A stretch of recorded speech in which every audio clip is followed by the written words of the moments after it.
1, 2, 3. Well,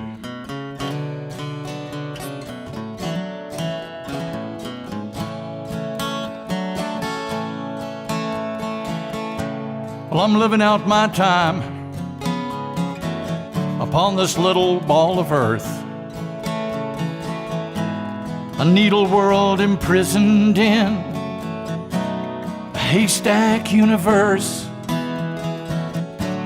I'm searching for some answer and half afraid of what I'll find. I need a close encounter of the closest kind.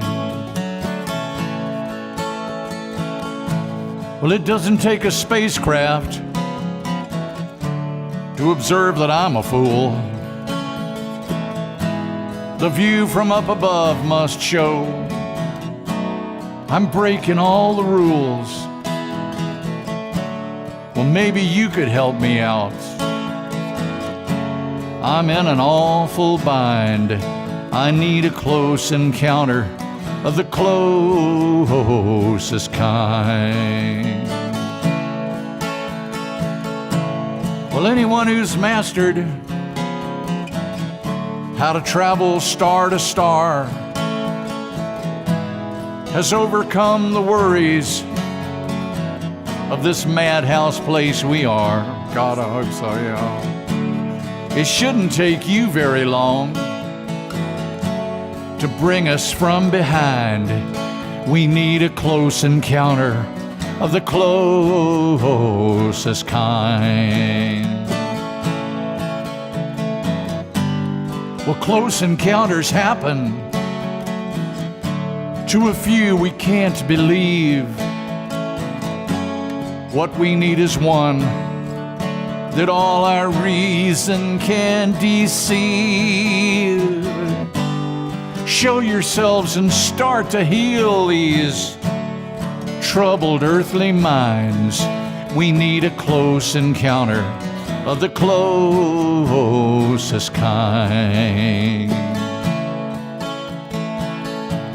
Well, I guess the truth is, you'll just fly by and let us be. But this could be a paradise if you listen to our plea. We've got to help ourselves, I guess. Got to lay it on the line. We need a close encounter of the closest kind. Well, I'm living out my time upon this little ball of earth, a needle world imprisoned in a haystack universe, and searching for some answer and half afraid of what I'll find. We need a close encounter of the closest kind. We need a close encounter of the closest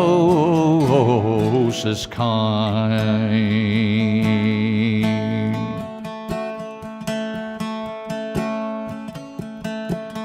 Here's the extraterrestrial response coming in.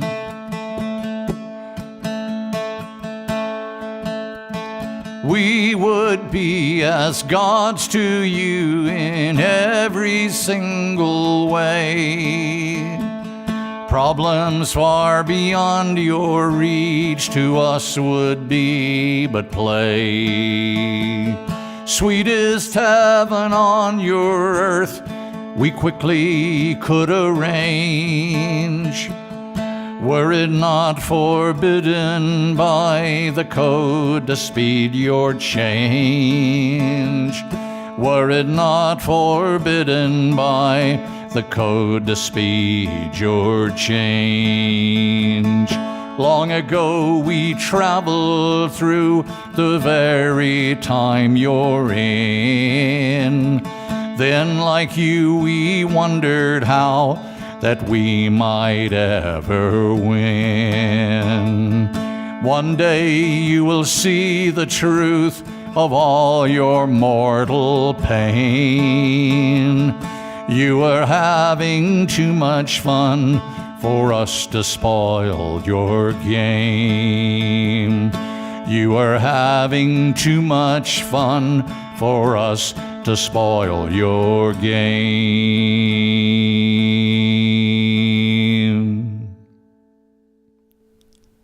Fun? What a terrible idea. Hello, we're Arthur and Katie, and welcome to another episode of A Question of Meaning. Woo, woo, woo, woo, woo. So, tell us about that song, Arthur. As we've said before, Putting me on the spot right off the bat. all these songs are written by Arthur. Written down by Arthur. It's not exactly channeled, but it's more or less like that. If it would have required any prolonged effort or application, I would never have written anything. My good songs either boom, they come out all at once, or forget about it. Well, that song was written back in the 70s, I guess, when Close Encounters of the Third Kind, the movie, came out. I always thought that would be a good pickup line in a bar. Hey, baby, I need a close encounter of the closest kind. Heard it. Yeah, what about that song? Well, it kind of means what it says. I guess the part that really, could maybe do with a little explanation is the extraterrestrial response when they have the unmitigated gall to say we're having fun, and they're going to leave us alone so we can keep having fun. That's right. Let's see, poverty, ignorance, death stalking us every moment of our lives, on the brink of self-extinction, very likely. Some fun. But that's what our metaphysics that we wrote back in 1993 called The Game of God, that's what it's about. It suggests that, well, we thought about having the meaning of life as the title for this show. Katie and I got our first video camera way back in, 13, 14 years ago in Atlanta, and we've been interested in this subject ever since we've been together. In fact, it's the reason we're together. And we immediately went to a mall in North Georgia, a trendy mall, and went around asking people what they thought the meaning of life was. And we put a short film together called A Question of Meaning, and we decided to use it for the show. But when we looked back at all, we did the Billy Graham Crusade at the Georgia Dome. We did 2 country harvest festivals and an art festival in downtown Atlanta. Yeah, that's right. And then the downtown Atlanta was that was the homeless people and lawyers were the only people left in downtown Atlanta. And everybody had an opinion about the meaning of life, but it was really kind of tricky because what do you really say about the meaning of life? We thought it would be we should have really asked a much more pointed question, and that's what's the purpose of life? What could possibly be the purpose for being a microscopic ant on this tiny little blue marble in the midst of a titanic universe, living out our, melodramas. Well, because for me, I think when you say what's the meaning of life, it's asking, why do we suffer? Why is there pain? Why is life so difficult? What's the meaning behind our suffering? I think that's really why and the purpose is more like, is there something you're going to get to by being alive? Yes, I kind of see the purpose is what in the hell is the purpose of suffering like a dog on this killing floor down here? Yeah, I want to know exactly why we're here. I want to know what the purpose of life is. Right. That intrigues me. When I was a kid, I went to the doctor. It was like, I want to know how much it's going to hurt. I want to know how long it's going to take. Explain everything to me. I want to know ahead of time. I don't like unpleasant surprises. Oh, and don't hold me down. One of my formative memories was getting my tonsils out. I remember sitting on the operating table, and I was surrounded by these giant figures, robed in white with all their surgical masks on. I said, I'll do anything you say. Anything you say. Just please don't hold me down. And they said, okay, we won't. And then they proceeded to hold me down and shove this rubber ether mask over my face and kill me. That's what it felt like. I still remember spinning it down the tunnel of death. But I think most mainstream religions really struggle with the question of why suffering occurs. Why is there pain and suffering in life? I mean, think of the rabbis Kushner's book, When Bad Things Happen to Good People. I mean, that's what the book is all about, because nobody really has a good answer for that. Yeah, or why good things happen to bad people. That's right. That's right. Exactly the converse for that. And to me, that's, if I was going to say what is the one purpose of religion, the one purpose of religion is to answer that exact question. Why is the world the way it is? And if the religion can't answer that question, well, what kind of God have you got? Yeah, it's not very satisfying. I'll say that at least. That's right. And so we came up with a dandy theology that we've talked about at least once in one of our first shows. But we thought we'd kind of run it by this time in a little more detail and look at it in more detail. So that you mentioned, you're having too much fun for us to spoil your game, is how the extraterrestrial response ends in that song, Close Encounters. And then the name of our book is The Game of God. So you can see that we are positing that it is a game. And so you're like, okay, well, that's great. So the pain and suffering is just a game somebody's playing. That's not a very fun game. It's that very irreverent. includes the kind of suffering that humanity goes through on a daily, minute-by-minute basis. Horrible things, the Holocaust, Just think of the recent earthquake in Haiti. Cambodia. Yeah. The Haitian earthquake. I mean, those people, what's going on, God? Can't you do a little better than that? It's like, you sent Jesus 2,000 years ago, and he was crucified in about a red-hot minute. They took care of him, and, 2,000 years go by. What does Sam Kinison say? Yeah, well, do I think Jesus is coming back? Yeah, I think he's coming back. What's it been, 2,000 years now? Yeah, sure. Far be it from me to dampen anyone's optimism or enthusiasm. God rest your soul, Sam. We just saw the Coen brothers film A Serious Man last night, and that was very depressing in terms of there being any answers about, the rabbis had nothing. Good, solid atheist fare. That's right. And that's pretty bleak. So our theory is that the universe, life, the purpose of life is fun.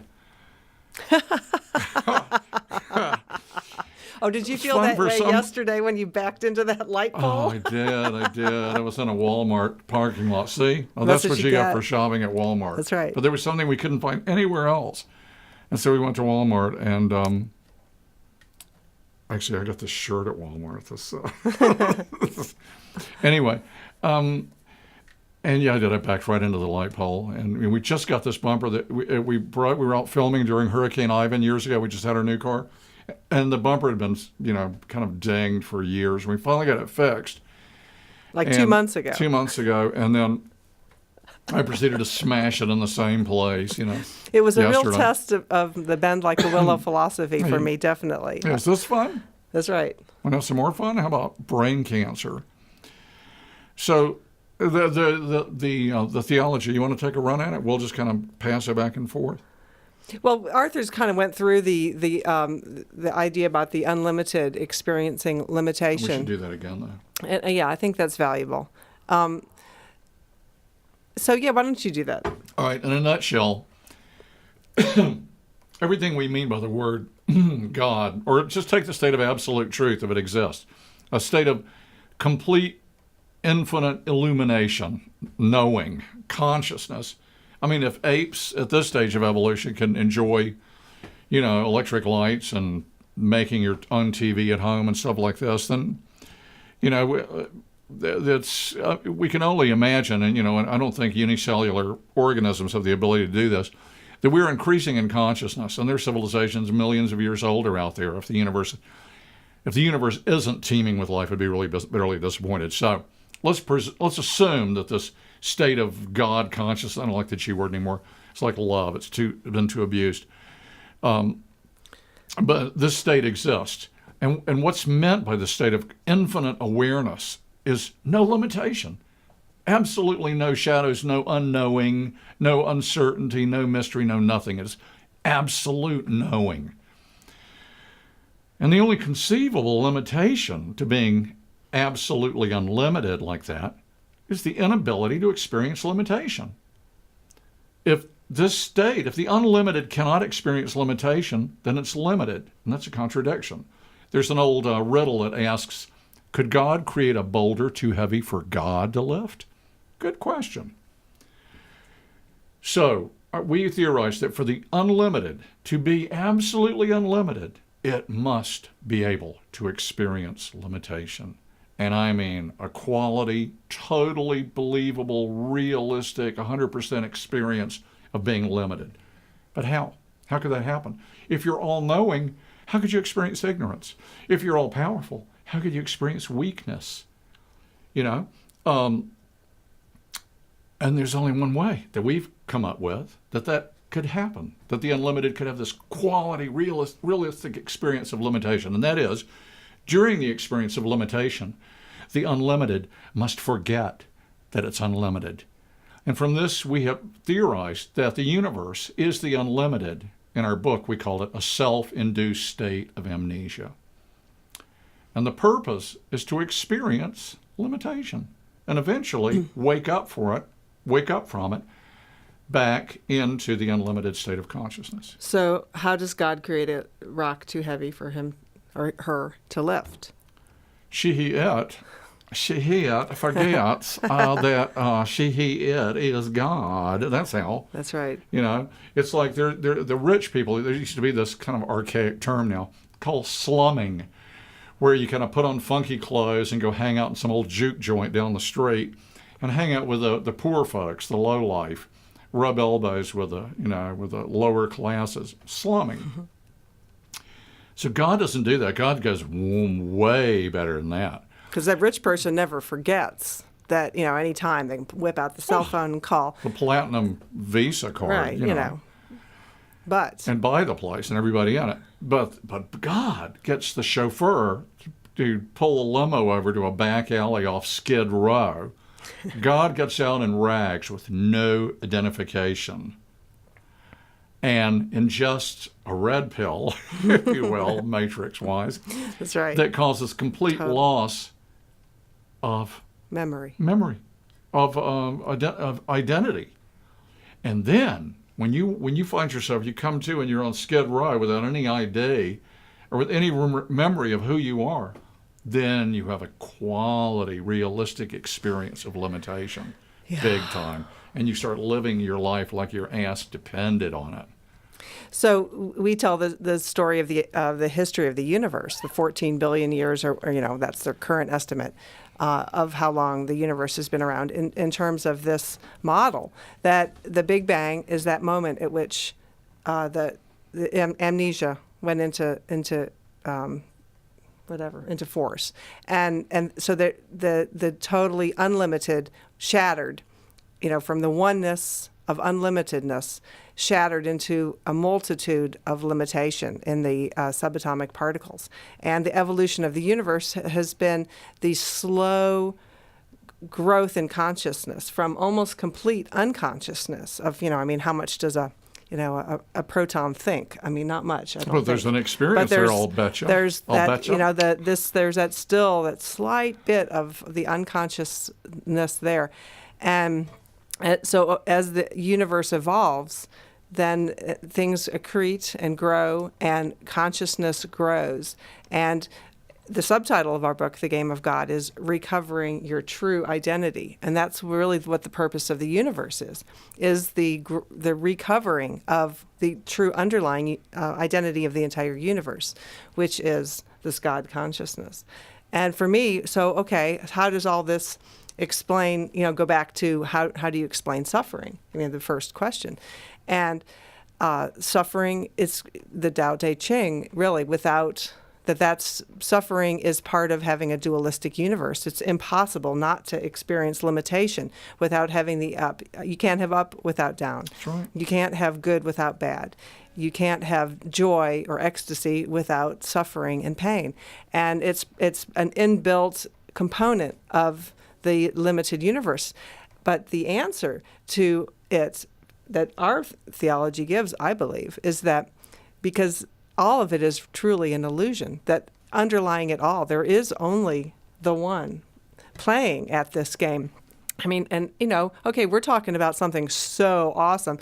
14 billion years and counting, that's like us playing, going on and playing an interactive video game that lasts for, a couple months. People do that. People have a lot of fun doing that. Well, God's playing, for billions of years because if you believe that's in how, linear time. Well, okay, But let's we'll not get into that. Yeah. But I mean, the intricacies of, the delicate shades of experience that God is trying out all of these different parts, all these different ways of playing. That's right. This one blows me away about people that get offended about evolving from apes or something, or disavow evolution. You think God doesn't want to be a T-Rex on the hunt? Wow. You think, who knows what the sex life of a gnat is, I mean, it's all, oh my God, the variety. And that's just on this little dinky planet, There's 100 billion stars and trillions of satellite worlds in this galaxy alone. I mean, if the universe really isn't teeming with life, I'd really be disappointed. But there's the whole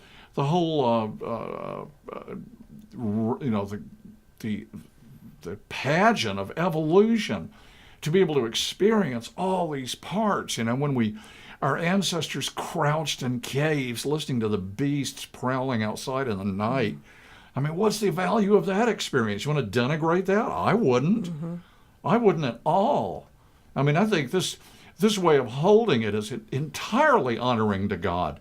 What's the alternative? Some God sitting up on a throne somewhere, passing judgment on a bunch of measly little bacteria on this pinhead of a world, because we're not, playing the game right. We're not behaving ourselves. So, not only is your little mortal life going to be a judgment against you, I mean, it's not going to be painful enough living in ignorance and fear.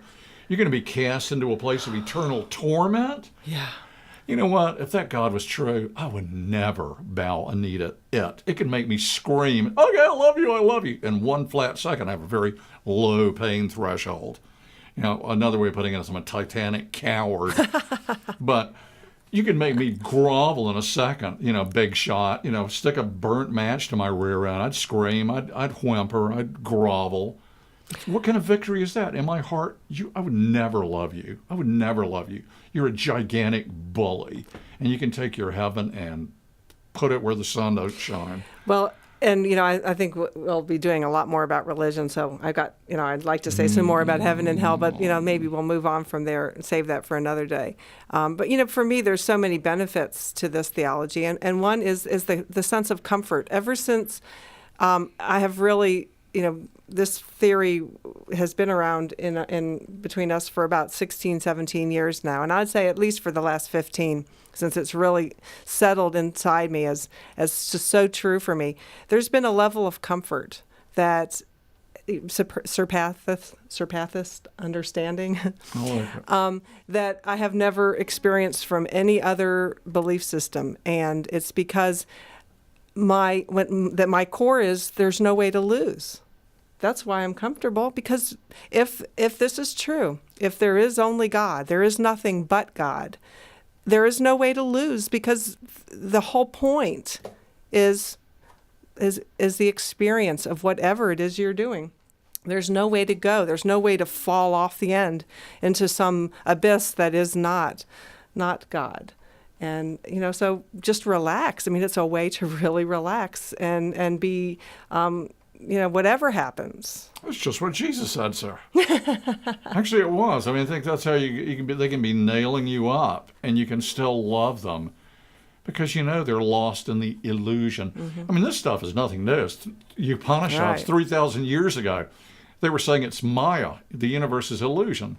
We're just kind of putting a few modern twists on it. Our new book is not the metaphysics, but a psychology that basically says we're all out of our freaking minds. That being lost in an illusion like the Matrix, when Neo was realized that the whole thing was a dream. It was a computer-generated dream, his life. That was my favorite Chinese restaurant, Great Noodles. He was lying in a gel-filled pod being sucked on for electricity by a master machine race. So the truth was that dream he was living, that illusion, as long as he was lost in it, he was completely deranged. He was out of his mind. He was not in touch with reality. So we'll talk about that too. insanity subject. But so Yeah. that's just, so one thing I just really want to throw in here, the self-induced state of amnesia, the most profound, and third, we wrote it in '93, and the only significant difference we've made, revision of our book, is we no longer say the universe is supreme intelligence in a self-induced state of amnesia. We say it's supreme intelligence in a state of amnesia. It's not self-induced. We think, because theoretically, where would the incentive to lose your identity come from? Infinite light. Where would the momentum, the desire to denigrate or dilute yourself or lose yourself in an illusion, where would that come from? And we couldn't find any incentive. And it's another way it saves the infinite from, I want to enter form so I can be Ted Bundy. There wasn't a willing choice to do that. Ted Bundy and other, unfortunates who are deeply, deeply sick people are an inevitable byproduct. When you give an ape higher intelligence, mistakes will be made in the evolutionary process. So it saves the supreme being from having chosen that willfully. What I like to say now is simply it's the nature of it to be everything and almost nothing. I mean, the only thing the infinite cannot do is not exist, because it does exist. The light shines in the darkness, and the darkness has not overcome it. You know why? Because the light is the truth, we think. All right, let's do something. Yeah, let's do a song. I was thinking about what? Well, we were talking were you about thinking? cradle song or old car song, but you weren't thinking of either That's of those. a good one. No, you could tell, but that's good. I like that. Let's do old car song. Okay. This was written about a kind of peak experience I had one day in North Florida. I was driving on a country road outside Gainesville back in the 70s, and I was driving a car that I paid $150 for. It was a 1966 Plymouth Valiant that I bought it from the kid's mother. He had gone in the Army. He was going to make a beach buggy out of it. It was all rusted out. You could see holes in the floorboards so big that you could see the pavement rushing by under your feet. And he took the front fenders off and mounted the headlights in plywood squares. It looked kind of like a weird Edsel. It's this kind of funky brown color. People used to really stop and look at it. It was like driving a Lamborghini in reverse or something. It really got a lot of attention, burned a lot of oil. But I was driving down this road in North Florida on a beautiful winter day, and all of a sudden, it was just all right the way it was. I had no money. I was worrying about the engine falling in on the pavement, as I did every time I cranked it up. But it was just all okay for a few minutes there. Called Old Car Song. 1, 2, 3. The cold wind was a-blowin' through the rust holes in the floorboard as I eyed the faulty gauges for some sign of sudden doom. And I strained to hear the knocking mid the noise of that old engine, while the 30 weight went rolling out behind me like a plume. The heater disconnected and the radio not working, but such frills were secondary to those old tires singing long. And I guessed I did look funny, for all the people laughed and pointed, they really did too, when the spirit of the moment led me smiling into song. And I sang thank you for putting all of this together, and thank you for the feelings that I feel, and thank you for the mysteries awaiting, and thank you for the memories so real, and thank you for the lifetime in each moment, and thank you for the lows that make the highs. And thank you for these 6 old pounding pistons. And thank you for a truth that never lies. Oh, now beyond the windshield, I could see the big world turning. I was steering on across it, feeling out each crooked mile. And life breathed in the sunshine, and death lay in the shadows.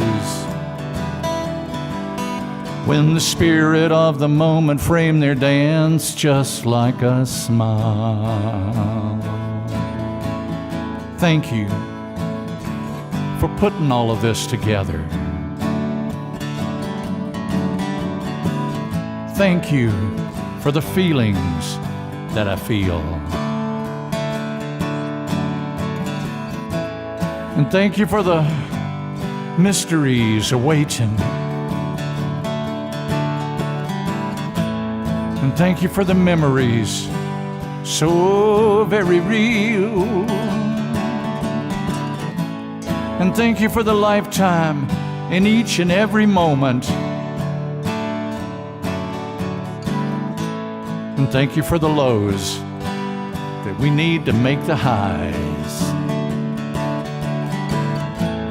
And thank you for these 6 old pounding pistons.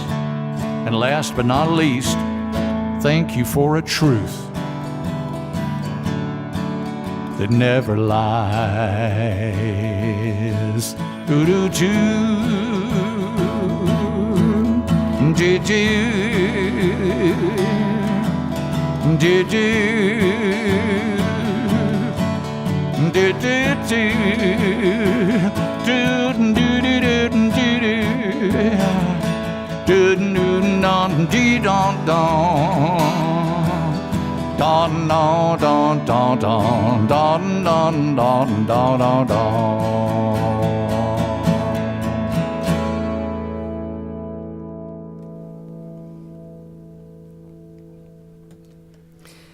You know, the word that comes up for me listening to that song is perfect. You know, the recognition that every moment is perfect, that you could say every moment is God's plan in action, just exactly the way it is and exactly the way it isn't. And recognizing that is what that high moment was. Yeah. It makes me think of a story someone told me once about, I can't remember exactly how the setup was, you know, some like God or somebody was kind of assessing, you know, where different people who were on the spiritual path were in terms of their, how close they were to enlightenment. And they went by somebody that deep in meditation that had been meditating, you know, 18 hours a day for 20 years. And like, well, yeah, he's got some way to go. And then went up to somebody who was, you know, out, you know, doing good deeds in the world, and you know, it's really, well, yeah, they're fine, they're pretty long on the path, but they still got some way to go. And then they came upon a woman who was dancing in just the ecstasy of the perfection of the moment, and they said she is enlightened, and she who didn't want to leave life, you know, but it was like at that moment she was like gone because she had achieved that state of real total acceptance of the perfection of the moment, which is seeing that the bad and the good are all, the yin and the yang are all part of what makes it go round, and to resist one is to deny the other, and I think that's what we're after here, is that it's all about the experience of life. That's the purpose of life, is to experience. I think you said you'd kill anybody that said it, but that the purpose of life is to experience life. But it really is. That's what it is about. It's because that's what it's. If it's created for the experience so the of meaning limitation. of life is living. But if the reason for the universe is for the unlimited to experience limitation, well, then that's what the purpose of life is to experience limitation, to experience life. And life in and of itself is limited. I mean, we're going to die. That's pretty limited right there. So far, till we achieve physical immortality. And then there's the return journey, too. the first purpose of life, we suggest, or the universe, is for the unlimited to experience limitation.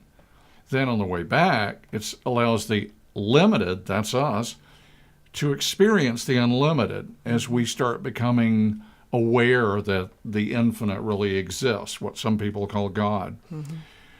And the third purpose of the universe actually allows the unlimited to experience the unlimited, to experience itself. Like Joni Mitchell said, don't it always seem to go, you don't know what you've got till it's gone? Mm-hmm. Only by, if you're infinite, only through separation, only by losing yourself for maybe 125 billion year universe cycle and coming back to yourself, can you really get an idea of who you really are.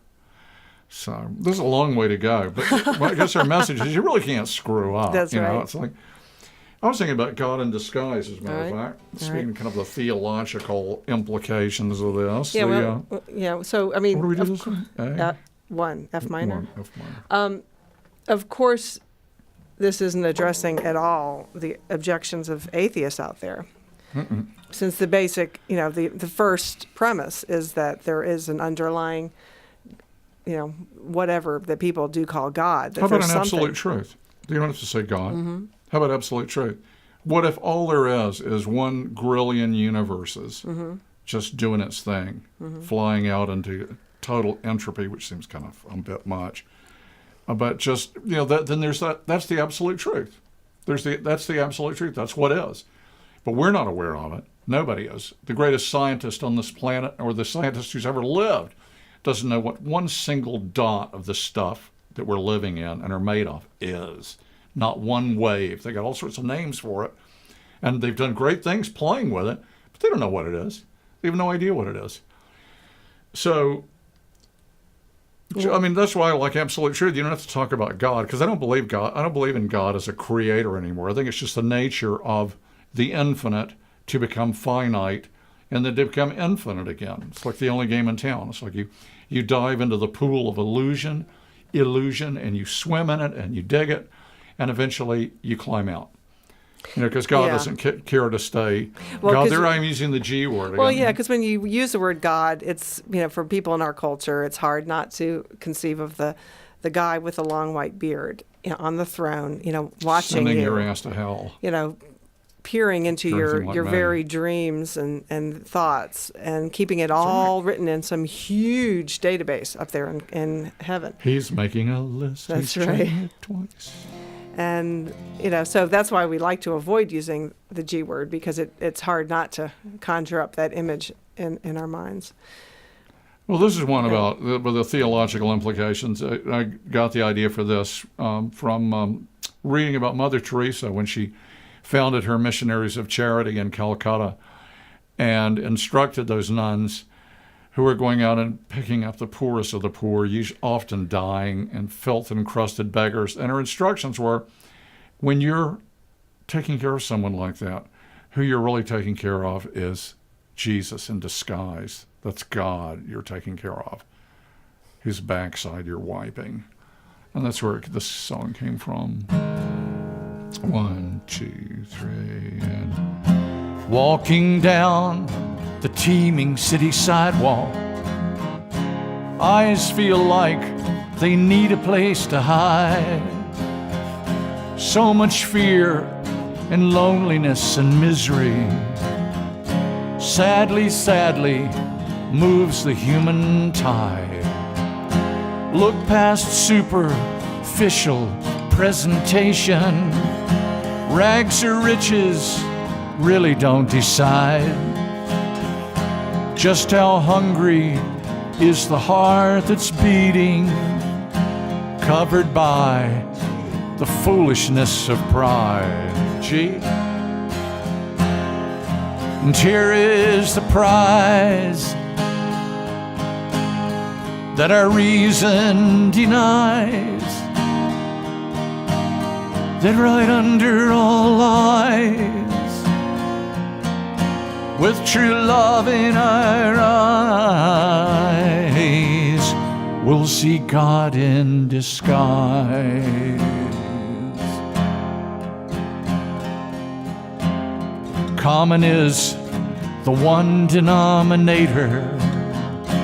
That's the light of life in every eye, shining in the winners and the losers, shining through the acts they both imply. Spirit of the force that sets us living, can we see you? Do we even try? Are you where we are created equal? You and everyone beneath the sky. See, here is the prize that our reason denies, that right under all eyes, with true love in our eyes, we'll see God in disguise.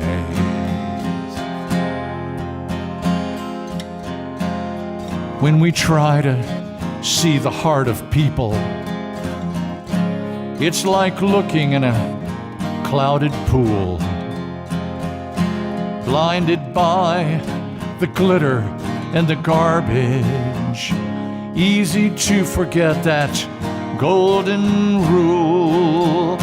Jesus said to love and keep on loving. God's compassion is the only tool. God within, it does take one to know one then. God revealed in friend and foe and fool. And here is the prize that our reason denies, that right under all eyes, with true love in our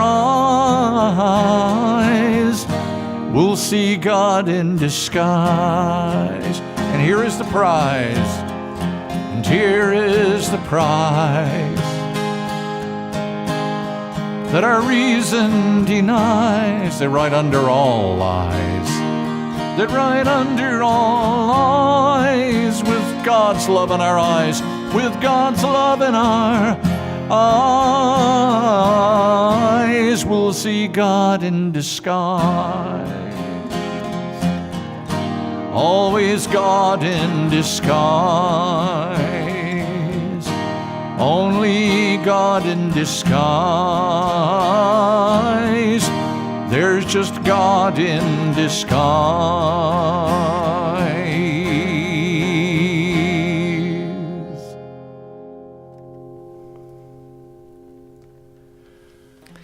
Oh, sorry about those bad chords. That's okay. You're God in disguise. You're a limited creature. You know, I was just thinking how that would transform our society if we had a widespread recognition of that. I mean, just in terms of our economic relationship with each other, that if we recognize that, you know, that each one of us was God in disguise. I mean, would you want to cheat God? Would you drop bombs on God? Right. Would you want to hurt God? Execute God. Environmental, if you see that, you know, underlying all of the planet, animals, you want plants, to eat God? Because you're going to do that anyway, no matter even if you're a vegan, at least for a while. But I mean, but how are you treating? You know, are you treating that with respect and love? That, you know, so that by recognizing this underlying God within all things, you know, that it would just be so transformative. What a happy vision. That's called that's recovering your true identity. That's what that's what our job is as human beings. Is what we're evolved to do. The three purposes of the universe we posit in the game of God, in order of evolutionary appearance. And sorry if this is no, I'm not sorry at all if this is offending people who think Adam and Eve were a nice white couple that lived in the Garden of Eden 6,000 years ago. You know. Anyway. Where was I? I think I'd finish after that digression. That we are here to take the next step. We were evolved for this purpose to move from what we call the epoch of that's been here. It's basically flight, fight, survival behavior, but it's the epoch of subjective ego. It's who we think we are. It's our primary survival identity of human beings. To leave our subjective ego behind and enter the age of objective mind. It's going from the realm of Captain Kirk and entering the realm of Mr. Spock. And we're going to light the world up and go explore the stars together. But we've got a little problem or two going on down here before we can get to that. And that's blowing ourselves to bed or having the environment collapse around our ears. Combination of the two, possibly. So we're in a danger zone. It's a real critical time of evolution, and here's hoping we can make it. Because and if we don't, oh well. Remember, it's all God anyway. So eventually, that's part of the comfort zone I was talking about. The relaxation. I mean, there I believe millions, if not billions, of planets out there with civilizations at different evolving consciousness on planets. Maybe some don't even have civilizations, but I mean all sorts of different stages of developing consciousness on planets all through the universe. And so if you say God, the universe is the experience of limitation, you want every shade of experience you can get. You're going to wring the universe possibilities dry. Right. And one of those possibilities is self-extinction of a self-aware creature self-extincting. I mean, why not?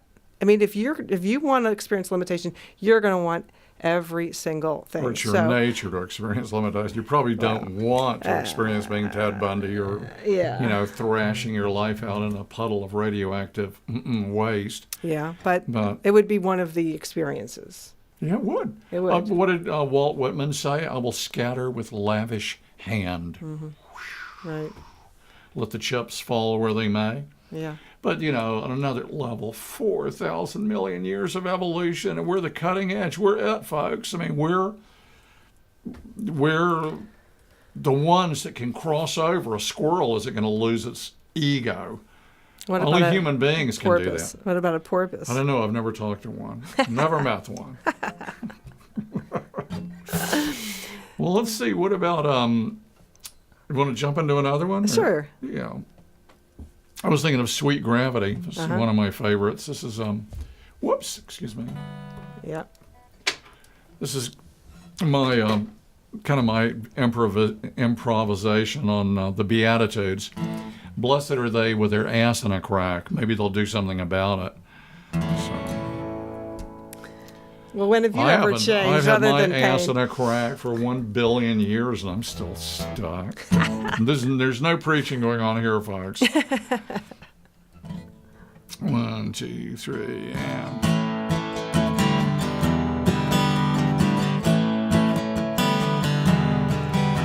Well, blessed is the need that can't find satisfaction. And blessed is the heart that knows it's all alone. And blessed is the life whose death is a companion. And blessed is the spirit searching for its home. And blessed is the one who's beaten, cold and hungry. And blessed is the wealth that can't fill up the hole. And blessed is the baby crying through the darkness. And blessed are the arms that have no one to hold. Sweet gravity, come pull me homeward, back to that center so deep inside. Sweet gravity, I can't resist you, but all these years I've tried.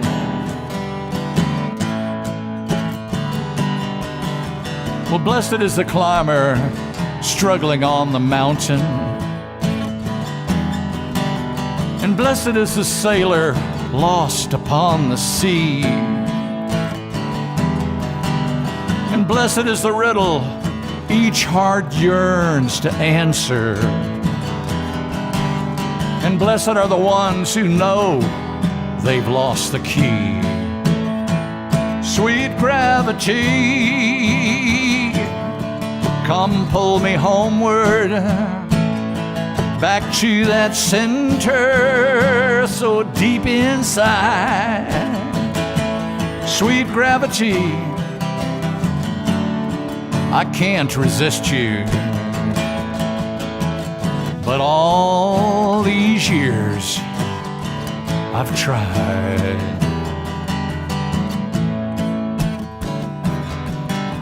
But blessed is the one who's figured all the angles.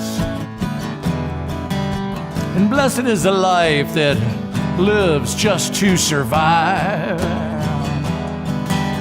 And blessed are the blinds of reason and believing. And blessed are the eyes that cannot see the sky. Sweet gravity, come pull me homeward, back to that center, ooh, so deep inside. Sweet gravity, I can't resist you. But all these years I've tried. All these years I've lied. All these tears I've cried. All these years I've tried.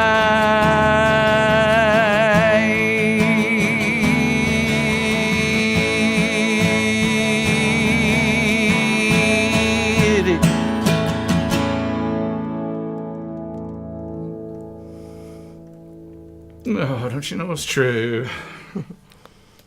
Mercy. So the pain and suffering in life is turns us towards the true. Is that what you would say? That's what I think. It's the reason blood is colored bright red. Excuse me, could I get your attention? Mm-hmm. What other incentive would there be to wake up? Right. And if you're like me, you spend your life dreaming about, lying in a hammock under a coconut palm on Bora Bora, away from all the hotels, and just letting fruit of paradise drop in my outstretched hand, where no troubles, everything's just groovy, no pain, no problems.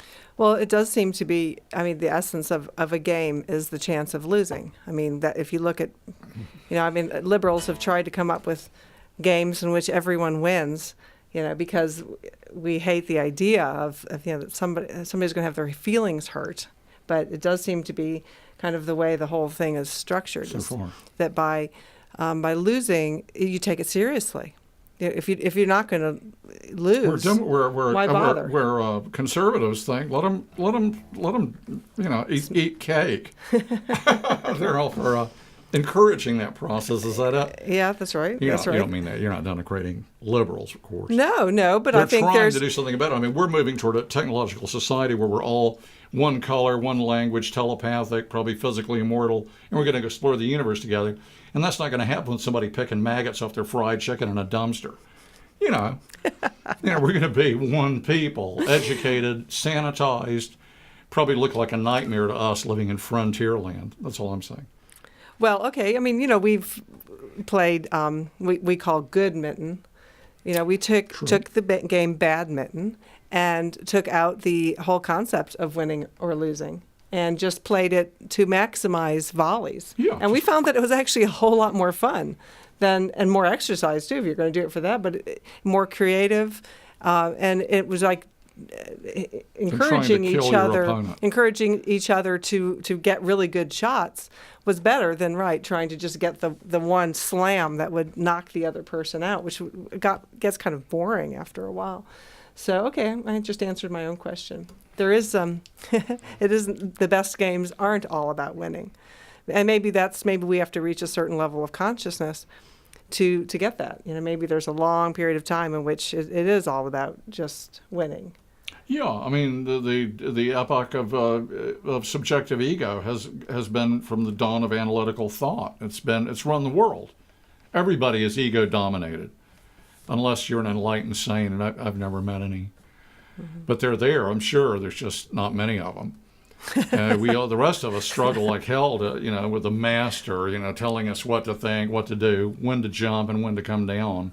That's for sure. It's a Pavlovian we're Pavlovs. We drool on command, but that's what we're here for. It's a God-classed obstacle, and the only urgency. I mean, this has been going on forever. The only urgency is this thing called self-extinction, which actually could happen. I mean, we've had that possibility. I mean, Carl Sagan's nuclear winter. The environment is much worse now than it was when he did those studies of dust storms on Mars. Even a limited thermonuclear exchange coupled with the condition of the environment, so now it could potentially be bye-bye, we'll meet again, don't know where, don't know when. But you know what, I have to say, I mean, even though I do think there's truth to that, part of me, when I hear you or someone else say that, I think about that there's something in our culture or in just our humans' way of thinking that's addicted to the idea of apocalypse. Think about the Christian religion. The Christians have been expecting the world to end for 2,000 years now. That's right. This is not a modern thing to be thinking. The Pope in the year 999 on December 31st was on his knees. The millennium had arrived. And I'm sure it was very, very humiliating to get up and at 12:30 a.m. or whenever he finally gave up. I realized it ain't happening. I mean, it's not happening. And, so, I mean, do we just thrive on the idea that the world's coming to an end, And that's true in terms of wishful thinking, like Sam Kinnison's line. He's coming back, But there has never been the body of scientific evidence that shows we're in trouble. Right. We're in, I don't think the atomic scientists in their doomsday clock keep setting that closer and closer to the midnight hour. That means goodbye, human race. You screwed up. I don't think they're doing that for fun. I don't think they're doing that out of wishful thinking. That I was going to write a song once called "You're Not Going to Get Out of It That Easy." Like I know some of my Christian buddies are. If you really want to set a Christian alight, mention reincarnation. The idea that, like Groundhog Day. That's right. You put your little hand in mine. I got you, babe. You want to wake up to where you left off because God is not mocked. And you may think you've got it right, but what did Jesus say? Many will come saying, Lord, Lord, didn't we do this and didn't we do that? We made a big fuss about fetuses, but we turned our back to execution and carpet bombing. We didn't do anything about that. So, there's, and what will Jesus say? Depart from me. I don't know you. I don't think we've ever been introduced. So, I mean, he picked on love for a very good reason. You may have noticed that we didn't mention reincarnation. 1 minute warning. Ahead of that. And for me, that's because, I think I don't know what the mechanisms of this game are. I mean, there's, I'm sure, all sorts of permutations to it that are beyond my capabilities of understanding. For sure. So, how it's worked out, I don't know. Reincarnation has its reasonable. It makes sense Cause to me. Effect on some unseen metaphysical level. But whether maybe. It really exists, I don't. The truth is, I don't really care. It's irrelevant to our. We think it's entirely irrelevant to our argument. Yes, completely. But and the partly point because is that we need to do we're something. Stuck here now. Yeah, that's what I'm worried about. We got problems. And we got problems because we're running out of time. There's an immediate problem. Oh, sure is. But thank you so much for being with us, and we hope you'll join us next week for another Question and Meaning.